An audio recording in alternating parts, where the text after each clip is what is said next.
The sky above the Columbia River was carved blue and bright when Atlas, a full-grown bald eagle, tore across it, wings tucked, body dropping like a thrown spear in a flawless killing dive toward the glittering water.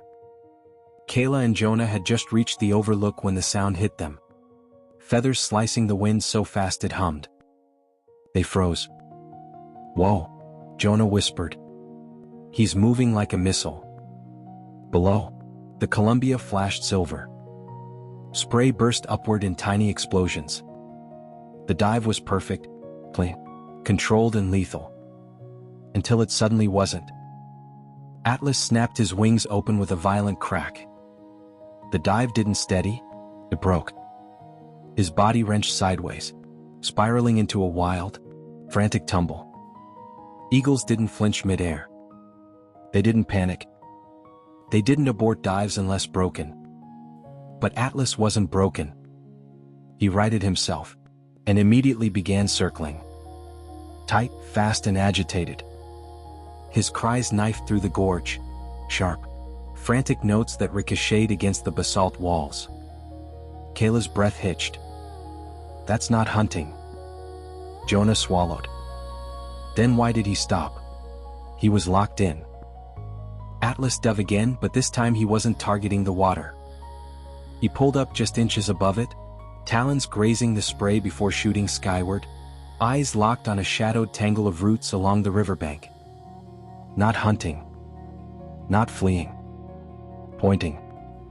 Kayla's hands shook as she raised her phone. "Something's wrong. I'm calling a ranger." Ranger Aaron Pierce and her intern Caleb sped down the river road, their truck rattling as the morning sun climbed between the cliffs.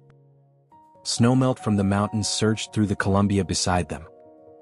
The moment they reached the overlook, Aaron lifted her binoculars. Her pulse jumped. Atlas wasn't soaring high above the gorge. He flew just above the treeline, weaving between branches, calling in sharp, broken bursts. Not aggressive. Not territorial. Desperate. "Listen," she said quietly. "That's a contact call." But panicked. Caleb scrolled through the wildlife log. Atlas lost a chick in the storm 2 days ago. They thought it drowned. But he never left. Aaron murmured. "He's circling the same patch. Over and over." Atlas dove low, talons nearly scraping mud, then burst upward with a scream so raw Aaron felt it in her spine. "Something's down there," she said. "Something alive." They clipped ropes to their belts and descended the bank. Gravel slid beneath their boots. The river wind slapped cold against their faces. Above them, Atlas circled so low his shadow rippled across their backs again and again, a trembling guardian refusing to leave. "There," Caleb shouted over the roar. "I saw movement under the roots." They dropped to their knees, mud soaking into their pants. A tiny, soaked body lay wedged between twisted roots, half buried in cold, wet earth. Breeze. The missing chick. He was barely more than a trembling fistful of down. One wing was pinned painfully beneath a thick root. His feathers were plastered to his fragile skin. His chest hitched in quick, stuttering breaths, the fight draining from him with every exhale. "You're still fighting?" Aaron murmured, startled by his will to live. The river slapped higher, icy water creeping over Breeze's talons.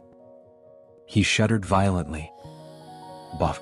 Atlas screamed, circling tighter, wings beating the air in frantic, desperate bursts. Aaron pressed her hands against the roots to keep them from shifting. Caleb pulled out the clippers, fingers shaking. "If I cut the wrong one?" "You won't," Aaron said, though fear threaded her voice. "Nice and slow." Caleb clipped one root. Snap. Breeze jerked, wings fluttering weakly, splattering mud across Aaron's jacket. She leaned over him, shielding his tiny body from the rising water. "Easy, little guy. You're okay. Stay with us." Caleb cut another root. Then another. The river surged again, pushing a cold wave up to Breeze's belly. Aaron's breath stumbled.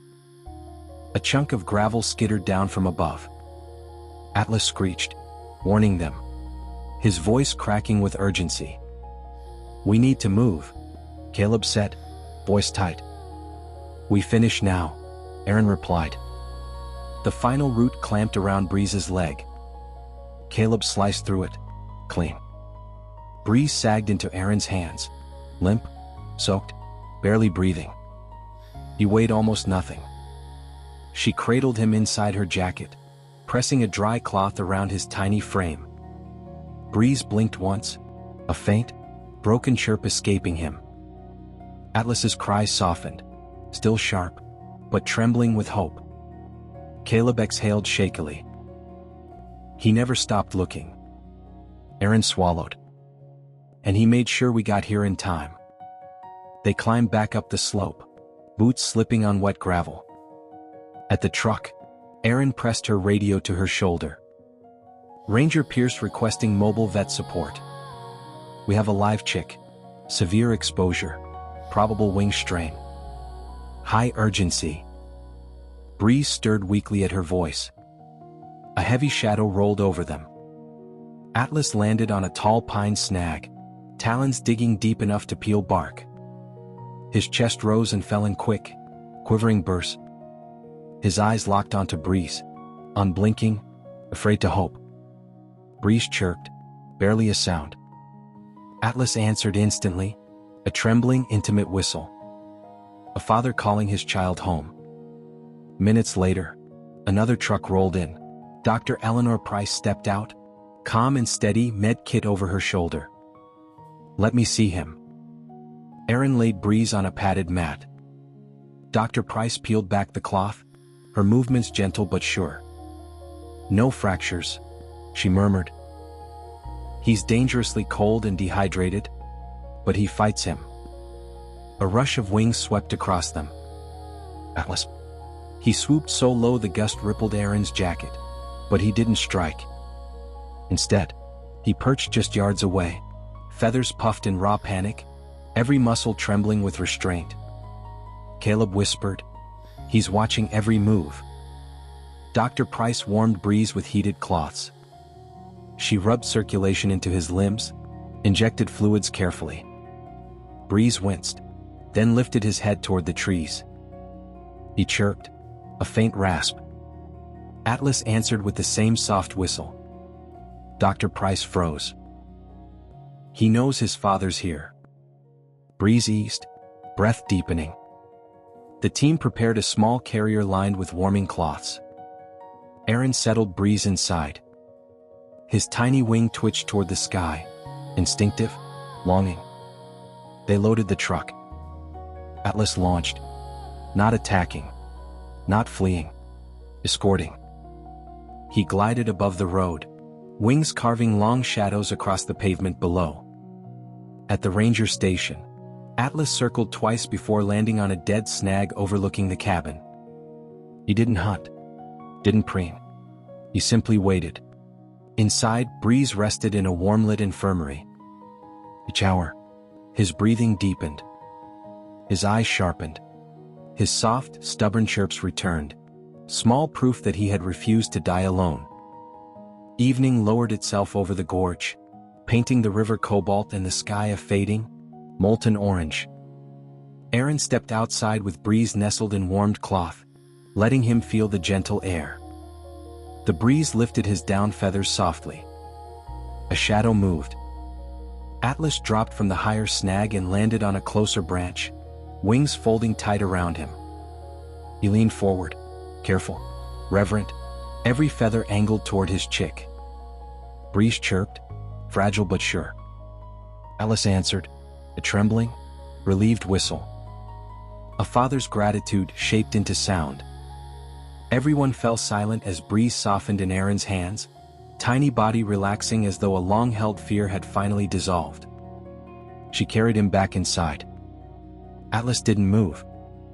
He watched through the window, still, patient, unbreakable. The sun dipped behind the cliffs. The river turned to black glass. Bree settled into safe, warm sleep. Only then did Atlas rise.